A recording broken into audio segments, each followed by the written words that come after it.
தேர்தல் நேரத்தில் நல்ல வலிமையான கூட்டணி அமையும்.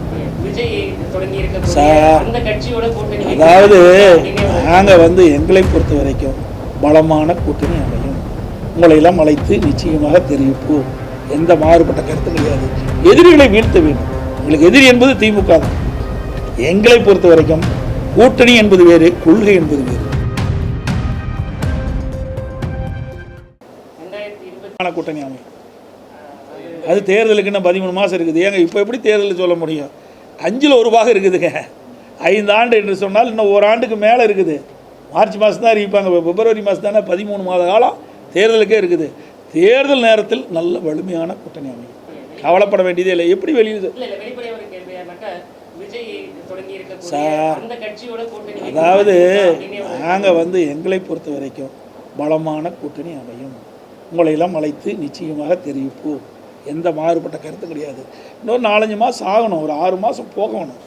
6 மாதம் போனால் தான் அந்த கூட்டணி வடிவம் பெறும். ஏன்னா கூட்டணி என்பது வாக்குகள் சிதறாமல் அனைத்து கட்சியுடைய வாக்குகளை பெற்று வெற்றி பெற வேண்டும். எதிரிகளை வீழ்த்த வேண்டும். எங்களுக்கு எதிரி என்பது திமுக தான்.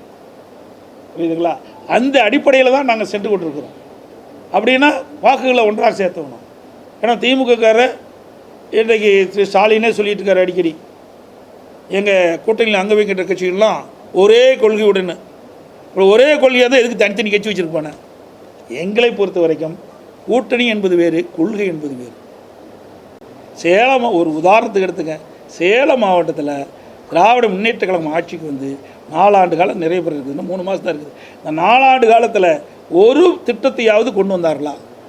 எல்லாம் அனைத்து இந்திய அண்ணா திராவிட முன்னேற்ற கழக ஆட்சியில் போடப்பட்ட திட்டத்துக்கு தான் அடிக்கல் நாட்டுறாங்க. முடிஞ்ச திட்டத்துக்கு தான் திறப்புலா காண்றாங்களே ஒழிய இவர்களுடைய ஆட்சியில் இன்னும் திட்டத்தை கொண்டாந்துன்னு சொல்லுங்க பார்க்கலாம். ஆனால் திட்டத்தை அறிவிக்கிறாங்க, அறிவிச்சிட்டு போயிடுவாங்க. ஆனால் செயல்பாட்டு கொண்டாடணும்ல. அண்ணா திமுக ஆட்சியில் நாங்கள் அறிவித்த திட்டத்தை செயல்பாட்டு கொண்டாந்தோம். ஏற்கனவே திமுக ஆட்சியில் அறிவித்த திட்டத்தை நாங்கள் செயல்படுத்தினோம். எதையுமே நிறுத்தலை.